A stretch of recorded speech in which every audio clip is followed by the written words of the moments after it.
But you're used to it now, I suppose. This is Not really. I never really get used to it for some reason. This is a double. I don't know why. Yeah. You know, after like 10 years, Anytime. you know, there's no question never asked. It's, you know, everything will come up, you know, that's normal. But this is also a thing where I thought, you know, to prepare, you know, we saw the movie yesterday. You're going on tour, you're coming to Europe also.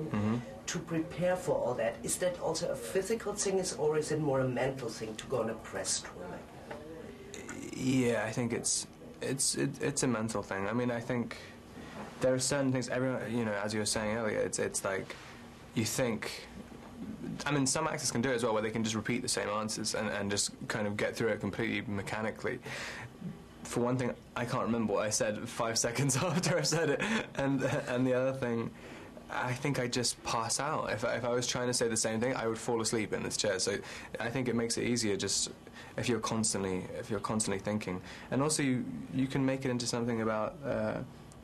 It's quite interesting to find out what you only really find out what the film's about when you're talking about it like this, like because you do it at the time.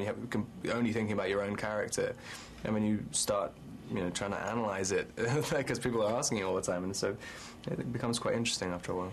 And do you also get a new approach then to your character? Because like in talking about the movie and talking about Edward, do you see some things different then? Definitely. Yeah. It's like, I think, yeah, everything changes. It's like doing rehearsals. It's like, you know, the early stages of rehearsals, and even though you're doing it afterwards, that's the interesting thing about doing a series as well. Even, I was going to say you can bring it to the third one, but I've already done the third one. Bring in the fourth one.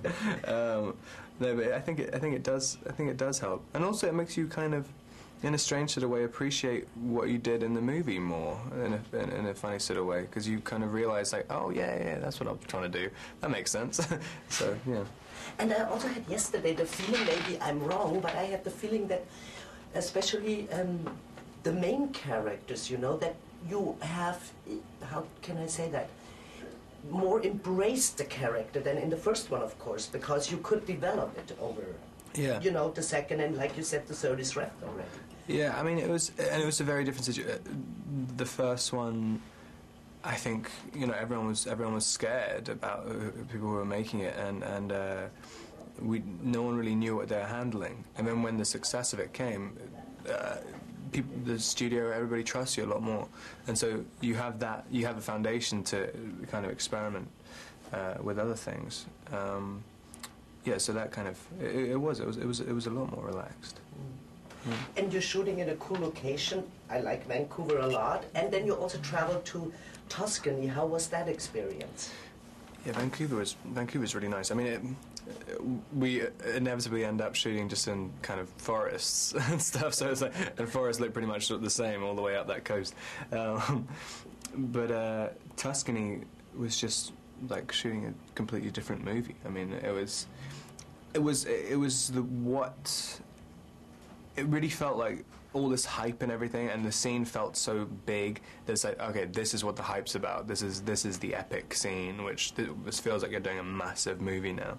So it was an interesting experience. Because Dakota just told me that she was there for 4 days, and she said like there were 5,000 people standing and screaming. Yeah. How does one react to that? Like.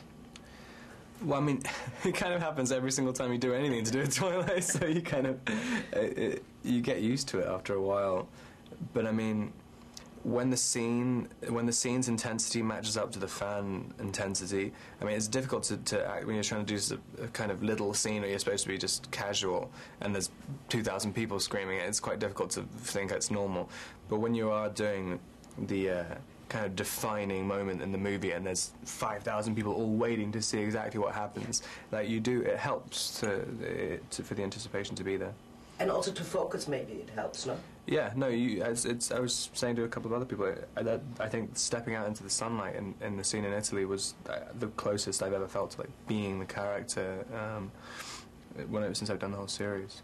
And were you glad that you didn't have? I just thought of this scene. It was a very nice scene.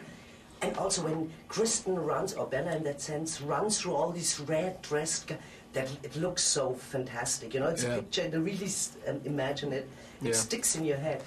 But were you glad that you didn't have to work out like, for example, Taylor, because you really had to work? Yeah, no, I wouldn't be able to do that. That's kind of, he was doing that since, I think, the day after he wrapped Twilight. I mean, it's working out for a year, and the amount of discipline you have to have with what you eat and everything, I just would not have been able to do it. No way. And so that's... yeah, so I was lucky I'm not playing a werewolf. That's right.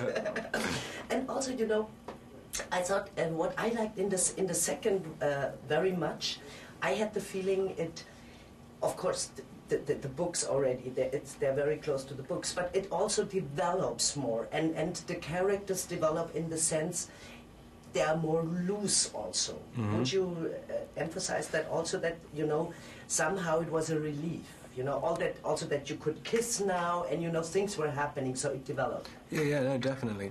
And I think also the introduction of Jacob gives the mood, it's completely different, because, I mean, the whole thing about Bella and Edward's relationship, it's static. It's like the whole thing, she wants it to remain exactly like that forever, and in the same mood, and the same everything, the same feel, everything.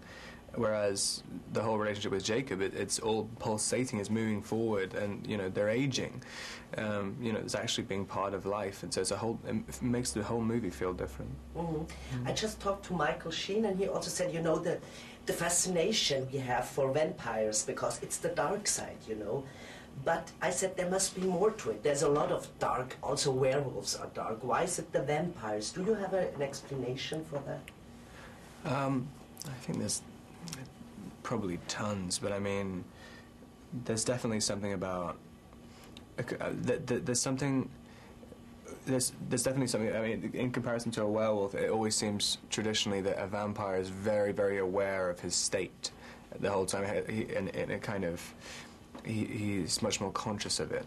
Whereas a werewolf just seems like it's to do with kind of not being able to control anything, and so it's always less interesting when a person hasn't really analysed themselves, their own characters and stuff. But I don't know. There's definitely, I guess, vampires have just always been associated. There's another thing as well, that they're so powerful, but they're completely dependent on humans, just everyday humans. They have to, even though it's just they need to suck their blood or whatever, but I mean, they're totally dependent. They're nothing without humans, so I think that may be a reason as well. Right. My last question, because I covered for 2 territories, Switzerland wants to know, did you ever go to this country? Do you know it? Do you have any memories? Yeah, I've been to Geneva a couple of times, and I really liked it. I mean, I only for a couple of days. I remember it was when I used to go skiing, like in France, but you always fly into Switzerland, and it was, yeah, I always really liked it. I only ever stayed there for about a day or 2 days at a time, but it was nice. Thank you so much, Robert. See you in Munich. Yeah. On the